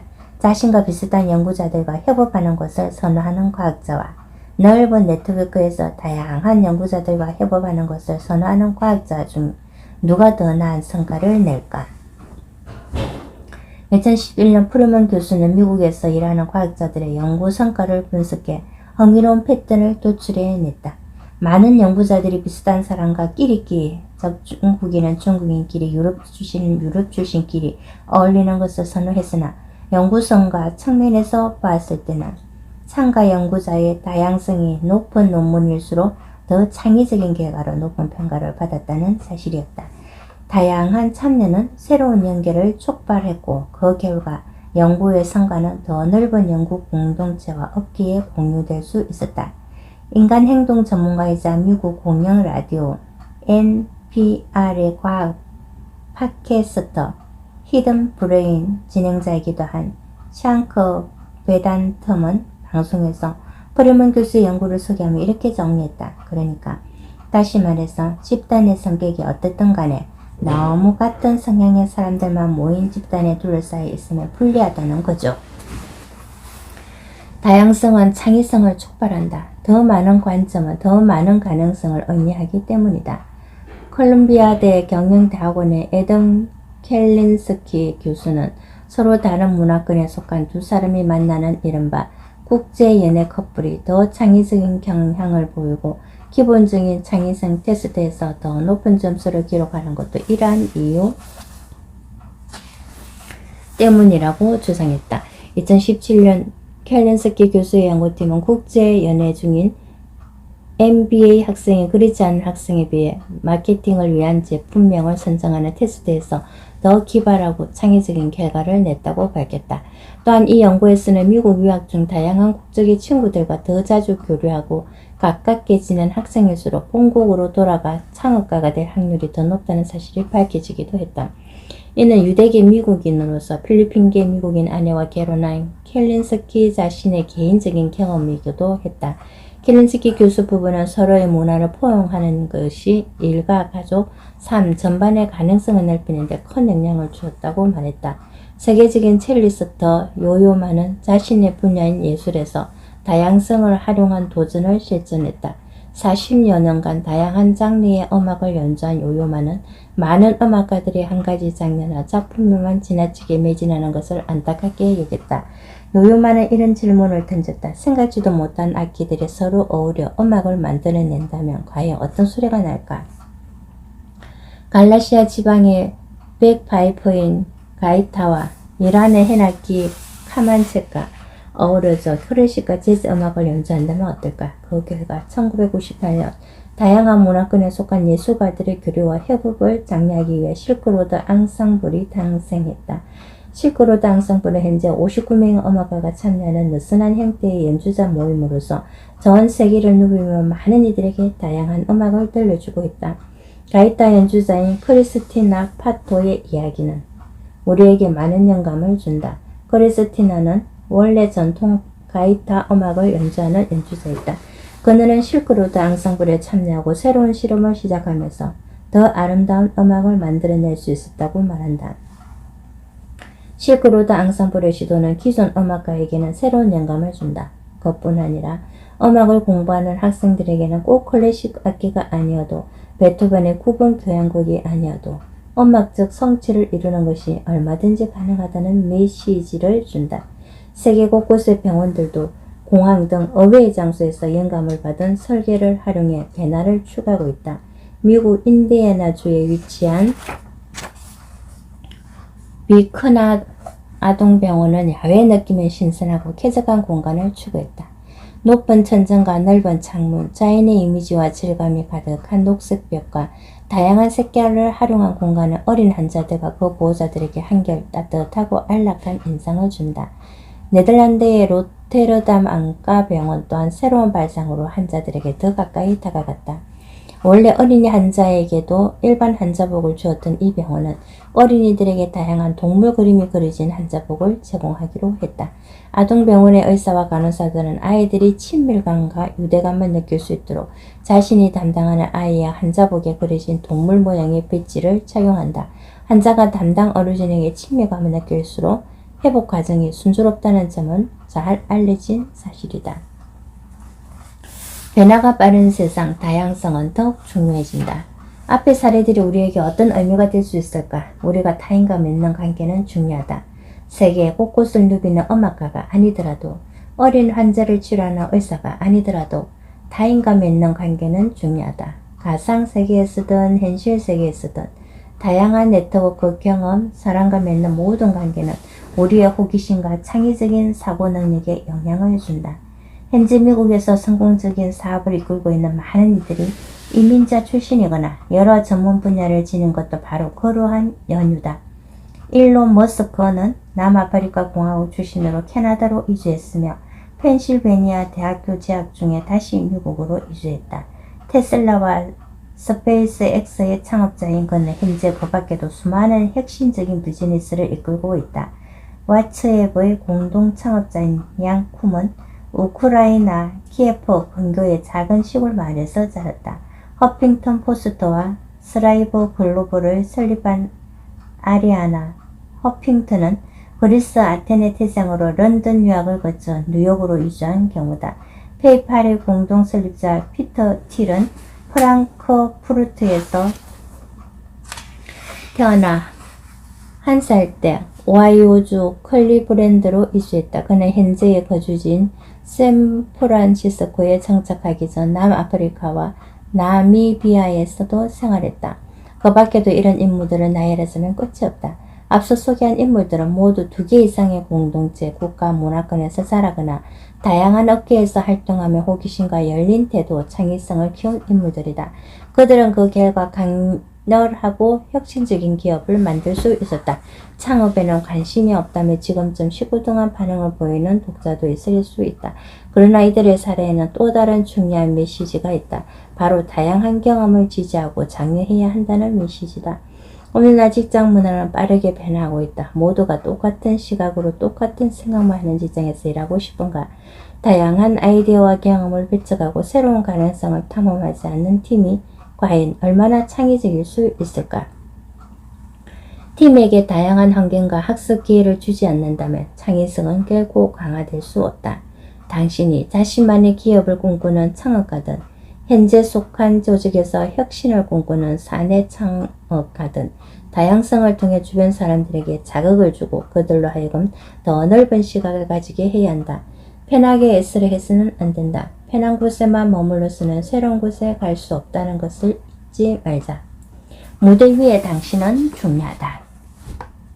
여러 행사를 다녀봐도 무대에 오르는 연사들 중 나처럼 아시아계 미국인이면서 밀레니얼 시대에 속하고 여성이기까지 한 사람은 사실 거의 보기 어렵다. 그래서 이제 연설이 끝나면 아시아계 미국인 여성 참가자들이 다가와 자신들과 비슷한 사람이 이렇게나 영감 넘치고 깊은 울림을 주는 연설을 하는 사람을 처음 보았다며 고맙다는 말을 하곤 한다. 다양성과 포용이 점점 큰 화두가 되고 있지만 여전히 대부분은 콘플런서 연사는 백인 남성이다. 성별이나 연령, 인종 면에서 다양성을 전혀 충족하지 못하는 행사들도 꽤 있다. 여성 연사가 있는 경우에도 경험에 걸맞은 중요한 역할을 맡기보다는 모더레이터나 진행자 또는 토론자 중 한 명으로 참가하기 일수다. 그런가 하면 여성과 유색 인종은 전문 영역과는 상관없이 업계의 지식을 나누는 역할보다는 다양성 세션을 담당하는 경우가 많다. 그 중에서도 최악은 여성이나 유색인종 참가자를 일종의 상징처럼 끼워 넣는 경우다. 2017년 샌프란시스코에서 개최된 스타트업 경영대회에서는 유력한 여성 벤처 캐피털리스트를 심사위원이나 전문 자문관이 아닌 진행자로 섭외하는 어이없는 일도 있었다. 이런 것들이 직장에서의 창의성과 무슨 상관일까? 모든 면에서 상관이 있다. 회의실, 카페, 콘퍼런스 연단, 네트워킹 행사, 스탠딩 걱정에 이르기까지 우리가 말하는 모든 것은 사실 무대다. 그런데 무대 위에서 늘 똑같이 생긴 사람이 똑같은 목소리로 똑같은 아이디어만 말한다면 어떻게 될까? 무대 위 사람과 그렇게 생긴 사람의 목소리는 점점 위축되고 새로운 시도 또한 점점 어려워질 것이다. 우리가 내는 모든 목소리는 나 자신뿐 아니라 주변 사람에게도 강한 메시지가 된다. 이 메시지들이 모여 무엇이 바람직한지, 무엇이 정상인지, 무엇이 비정상인지 결정되는 일대에서 우리의 목소리는 더욱 중요하다. 같은 맥락에서 무대 위의 대표성 역시 중요하다. 무대의 커튼이 내려간 후에도 영향력이 지속되기 때문이다. 아니 사실 진짜 영향력은 그때부터 시작된다. 회의 시간에 혹시 늘 비슷한 목소리나 의견에만 귀 기울이는가? 그렇다면 당신은 당신도 모르는 사이에 다른 목소리나 의견이 끼어들기 힘든 환경을 조성하고 있는 것이다. 사무실이라는 무대가 하나의 목소리와 관점으로 채워지면 새롭고 혁신적인 해결책은 그만큼 멀리 달아난다. 이미 수많은 연구가 팀 구성원의 지식과 경험, 연령대가 다양할수록 복잡한 문제를 더 쉽고 효과적으로 해결하는 경향이 있다는 점을 일관되게 보여주고 있다. 함께 노력한다면 우리는 다양한 목소리와 대표성 강화를 위한 지속적인 변화를 만들 수 있다. 창의성은 하나가 아닌 여러 모습을 하고 있다는 사실을 늘 기억하자. 직장에서 혁신적인 관계를 창조하는 것. 그럼 이제 조직 또는 팀 내에서 자신의 모습과 행동을 솔직하게 되돌아보자. 혹시 직장에서 가장 많은 시간을 함께 보내는 5명의 성격이나 배경, 인종이 모두 유사하지는 않은가? 실제로 다양성이 부족한 것 같다면 그 이유는 무엇이라고 생각하는가? 팀에서 회의할 때 편하게 논의를 주고받는 상대가 정해져 있는가? 왜 그들 간의 논의가 더 편한가? 처음에는 이런 질문을 던지는 게 불편하게 느껴질 것이다. 그동안 어울리는 사람이나 선호하는 경험에서 한쪽으로 치우치는 경향을 보였다는 것을 자각하고 있다면 이런 질문이 특히 더 불편할 수 있다. 그러나 그것을 인정하고 자신의 편향을 자각하는 것이어야말로 열린 태도를 지니기 위한 첫걸음이다. 자신의 행동을 돌아보기 위한 질문에 답을 완료했다면 호기심을 가지고 답변을 찬찬히 들여다보라. 어떤 부분에서 편향되거나 치우친 패턴을 보이는가? 새로운 경험을 시도하거나 새로운 사람들에게 접근해볼 생각을 하지 않았다면 그 이유는 무엇이라고 생각하는가? 팀장으로서 팀원들이 좀 더 편안하게 마음을 열고 의견을 말할 수 있게 하기 위해서는 더 많은 자원과 배움의 기회를 보장해야 한다. 열린 분위기의 조성은 왜곡 없는 의사결정 과정을 위해서도 꼭 필요하다. 이를 위해서는 당신의 사고 과정을 있는 그대로 들여다보고 변화에 시간을 투자해야 한다. 리더로서 의사결정을 내릴 때 주로 의지하는 5사람을 면밀히 살펴보자. 당신을 위해 다른 사람들이 아닌 그들의 의견에 의지하는가? 당신은 어떤 경험이나 정보를 주로 무시하는가? 그 이유는 무엇인가? 매일 일정 시간을 정해두고 짬을 내서 스스로에게 이러한 질문을 던져보자. 열린 태도의 중요성을 아무리 강조하더라도 리더가 먼저 실천하지 않는다면 조직원들의 마음을 여는 것은 불가능하다. 조직의 리더들이 이런 문제로 어려움을 토로할 때면 나는 그들에게 회의를 시작하거나 진행할 때 한 가지만 시도해보라고 권한다. 직원들의 의견과 관점을 인정하고 존중하는 말로 회의를 시작하고 진행하라는 것이다. 땡땡씨, 지난번 그 부분을 언급해줘서 고마워요. 좋은 의견 덕분에 회의 진행 방식을 바꾸고 땡땡한 결과를 얻을 수 있었습니다. 땡땡씨, 이 부분에 대한 의견 고맙습니다. 자원이 부족해 지금 당장 실행하기는 어렵겠지만 당신의 제안 덕에 땡땡할 수 있는 영감을 얻어 땡땡에 도움이 되었습니다. 이런 말을 하는 것으로도 충분히 훌륭한 시작이 된다. 공개된 자리에서 팀원들을 인정하고 알아가려는 노력을 보이면 아직 의견을 말하지 못한 이들도 점점 목소리를 낼 수 있게 된다. 이러한 환경에서 팀원들은 자신이 존중받고 있다는 기분을 느낄 수 있다. 질문할 때는 선택지가 있는 질문보다는 의견을 자유롭게 개진할 수 있는 개방형 질문을 활용하는 것이 좋다. 팀원들은 각자가 내놓는 답을 바탕으로 서로를 더 잘 알아갈 수 있고 이는 분명 회의를 가치 있는 시간으로 만들어줄 것이다. 기업 내에 이미 다양한 인재가 존재하지만 그러한 인재들을 서로 섞이지 않고 끼리끼리 교류하는 양상을 보인다면 서로 다른 인재가 섞일 수 있는 의도적인 협업을 시도해보는 것도 좋다. 조직에는 구성원들이 서로를 진정으로 알아가고 지지할 수 있는 방안이 마련되어 있어야 한다. 혹시라도 현재 일하는 조직에 그런 방안이 부족하다고 생각한다면 개개인이 다양한 사람과 관점에 노출될 수 있게 할 방법을 찾는 것이 중요하다. 직원들의 교류가 당장의 업무 성과에 큰 영향을 주지는 않겠지만 다양한 업무를 하는 직원들 간의 교류가 활발해질수록 더 많은 이들이 조직에 존재하는 서로 다른 업무 흐름과 관점을 알게 되면서 더 큰 그림을 바라볼 수 있게 될 것이다. 애초에 조직 내 인재들의 다양성이 부족하거나 다양한 인재들이 자꾸만 조직을 떠나서 고민이라면 내부의 인재 관련 소통, 관리, 유지뿐 아니라 모집과 채용 단계의 전략도 다시 살펴볼 필요가 있다. 인재를 어디에서 찾을 것인가도 중요한 문제지만 이 경우 사실 더 중요한 것은 어디에서 새로운 직원을 더 고용하지 않을 것인가다. 매번 채용되는 인재가 천편일률적인 모습을 하고 있다면 채용 설명회에 주로 어떤 직원들이 나가고 있는지 그들이 설명회에서 회사와 직무에 대해 어떤 방식으로 설명하고 있는지 파악해 볼 필요가 있다. 변화를 원한다면 자신의 행동과 비행동이 조직의 의사결정과 관리 방식에 어떤 왜곡을 발생시킬 수 있는지 고민하고 필요하다는 판단이 설 때는 현재의 방식을 과감히 바꿀 수 있어야 한다. 창의성을 위한 투자. 사무실에서 함께 지내며 교류하는 사람들은 우리 삶에 큰 영향을 준다. 일터는 우리가 많은 시간을 보내는 곳이기 때문이다.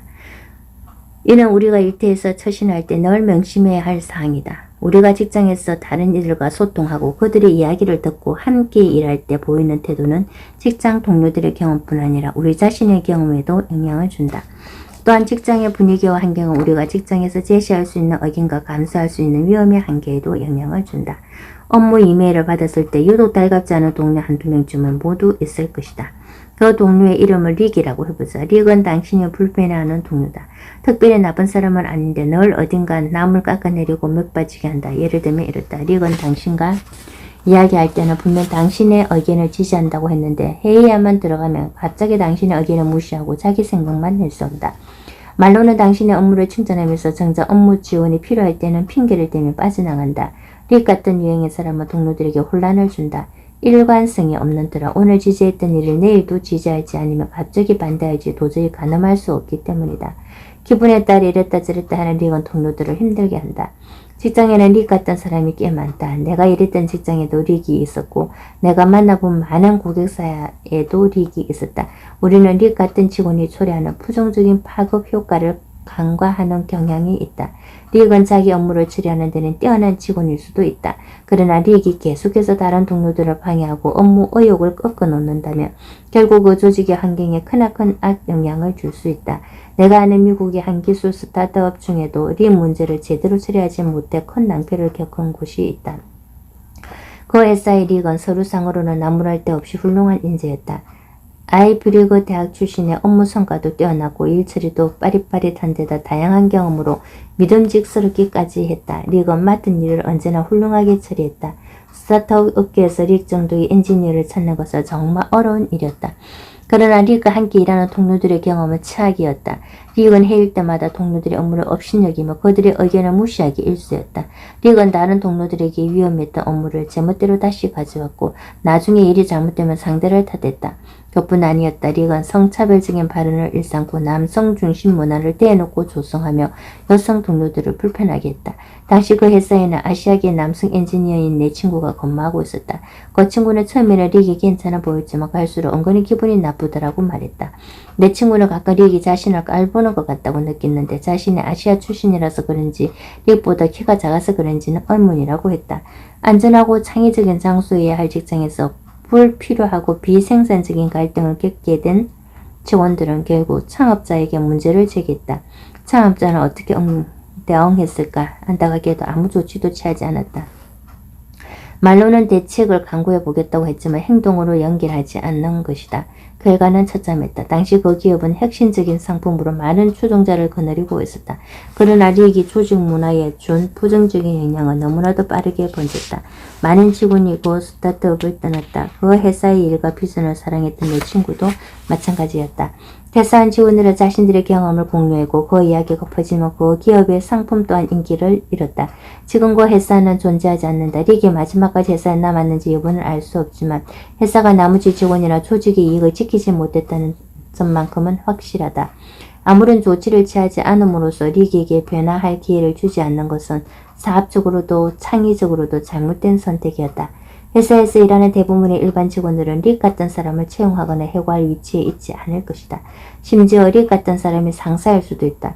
그런 경우에는 어떻게 해야 할까? 새 직장을 찾아보기라도 해야 할까? 직장 환경이 우리의 호기심과 창의성, 감정에까지 지대한 영향을 준다는 점은 이미 알고 있을 것이다.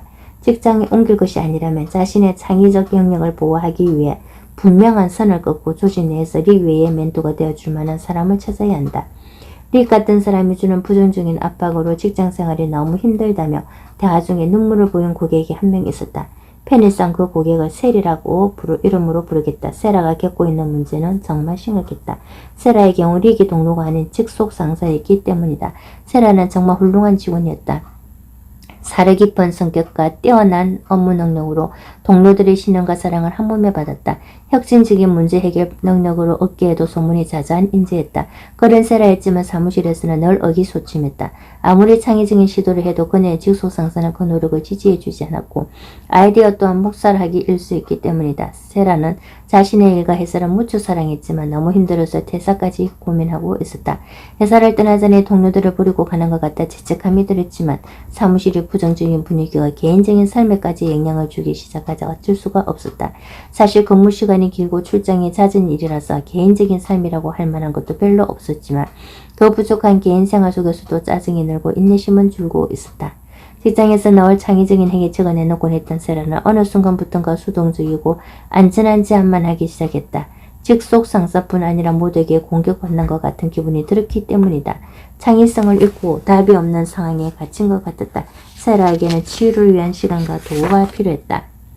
주변을 바꾸려면 나를 먼저 바꾸자. 많은 이들이 세라와 비슷한 고통을 겪고 있다. 요즘은 퇴근한다고 일이 끝나는 게 아니다. 기술과 소셜미디어, 이메일은 우리를 24시간 내내 일과 연결되어 있게 만든다. 2017년 헝핑턴 포스트와 영국의 수면용품 전문 기업 드림스가 진행한 조사 결과에 따르면 일생에서 우리가 일로 보내는 시간은 13년가량이라고 한다. 한 사람이 평생 50년 정도 직장생활을 한다고 보았을 때 약 24%에 해당하는 시간이다. 텔레비전이나 컴퓨터, 스마트폰 등 화면을 들여다 보내는 시간은 11년이다. 놀랍도록 길지 않은가? 그에 비해 운동으로 보내는 시간은 다 해봤자 1, 3년, 음식을 먹으며 보내는 시간은 4, 5년가량이었다. 이 통계가 보여주는 어떤 어깨를 막론하고 우리는 긴 시간 일하고 있다. 사정이 이러한 직장인의 87%가 창의성 표출 기회 부족과 답답함을 느끼는 것도 무리가 아니다. 당신도 비슷한 경험을 하고 있지 않은가? 안타깝게도 세상에는 우리가 당장 바꿀 수 없는 것들이 많다. 우리는 가구도, 날씨도, 교통상황도 바꿀 수 없으며 주위 사람을 한 번에 바꾸는 것 또한 불가능하다. 우리가 지금 스스로 바꿀 수 있는 것은 우리 자신의 관점뿐이다. 지금 일하는 직장의 환경이 아무리 가혹하고 힘들어도 주변에 작은 변화를 줄 여지는 여전히 있다. 지금 당신에게는 고민을 털어놓고 배움을 청할 수 있는 멘토가 있는가? 아직 없다면 당장 찾아 나서라. 당신의 직속 상사가 이유도 없이 당신을 지지하지 않는가? 그렇다면 자신이 직업적 능력을 지속적으로 개발하면서 팀 내부에서 멘토를 찾으라. 친구들이 자꾸만 당신의 의욕을 꺾고 새로운 아이디어를 묵상하는가? 그렇다면 다른 친구들을 찾아보는 것도 답이 될 수 있다. 더 나은 자신이 될 방법을 찾아보자. 핵심은 변화를 향해 내딛는 모든 발걸음에서 당신이 주도적인 역할을 해야 한다는 것이다. 그래서 세라는 어떻게 되었을까? 세라는 스스로 변화를 주도함으로써 업무 효율과 생산성은 물론 만족감까지 되찾을 수 있었다. 릭 같은 상사 밑에서 일하면서도 결국 그 모든 것을 해낸 것이다. 세라는 새로운 업무가 올 때까지 수동적으로 기다리지 않고 손을 들어 자원했다. 그녀는 자기 사무실에 넘어 다양한 부서의 사람들과 교류하며 새로운 동료들을 만났다. 회사 업무 외에도 사회에 기여할 수 있는 봉사활동에 적극 참여하며 자신만의 사려 깊은 스타일을 마음껏 발휘하는 리더가 되었다. 세라는 책을 읽고 조언을 구하는 듯 개선을 위한 노력을 멈추지 않았고 결국 회사 내에서 자신의 능력을 인정받을 수 있는 새로운 자리로 이동할 수 있었다. 세라는 원래도 업무 능력이 뛰어났지만 창의성이 제대로 발휘되고 나니 그 능력은 배가 되었다. 이제 세라는 창의성을 지지해주는 일과 팀 문화, 비전 안에서 일관성을 느끼며 만족스럽게 일하고 있다. 그리고 그녀의 일은 매일 더 큰 영향력을 만들어내고 있다. 당신도 세라와 같은 어려움을 겪고 있을 수도 있다. 당신의 직장에도 릭 같은 사람이 있을 수 있다. 어쩌면 당신이 릭일 줄도 모른다. 하지만 창의적 변화는 가능하다. 스스로에게 다음과 같은 질문을 던져보자. 직장에서 내가 가장 많은 시간을 함께 보내는 5명은 누구인가? 그들은 서로 비슷한가? 다르다면 어떻게 다른가? 최근 직장에서 호기심을 느낀 순간이 있었는가? 있었다면 언제인가? 리더로서 한 관점에서만 매몰되지 않고 다양한 관점을 수용하기 위해서는 어떻게 해야 할까? 리더로서 팀원들의 문제 해결 시 새로운 자원과 정보를 적극 활용하게 하려면 어떻게 해야 할까? 조직의 다양한 관점을 가져올 수 있는 인재를 영입하기 위해서는 어떻게 해야 할까? 조직의 구성원이 열린 태도를 유지하도록 장려하기 위해서는 어떻게 해야 할까? 각각의 질문에 솔직하게 답하며 특정한 패턴이 있는지 생각해보자. 혹시 의외의 답이 있었는가? 있었다면 그 답이 의외였던 이유는 무엇인가? 없었다면 그 이유는 무엇인가? 창의적인 생각과 열린 태도를 유지하기 위해서는 늘 자신에 대해 잘 파악하는 것이 중요하다는 점을 명심하자. 핵심 정의. 경험과 관계는 정상과 이상에 대한 당신의 정의에 영향을 준다. 창의성을 강화하기 위해 열린 태도와 호기심을 의식적으로 유지하며 더 넓은 경험과 연결에 스스로를 노출시켜보자. 다양한 배경을 지닌 이들로 팀을 구성해보자. 혹시 팀 내에 릭 같은 인물이 있다면 발언거리 릭에게만 몰리지 않도록 주의하자. 자신의 전문 분야를 벗어나 새로운 분야에서 뭔가를 배워보자. 더 많은 질문을 하자. 답을 들을 때는 열린 마음을 유지하고 다양한 생각과 의견을 모두 경청하자. 내키지 않는다면 모든 것을 시도하고 경험할 필요는 없다. 그러나 두려움이 새로운 시도와 경험을 가로막지는 않도록 하자.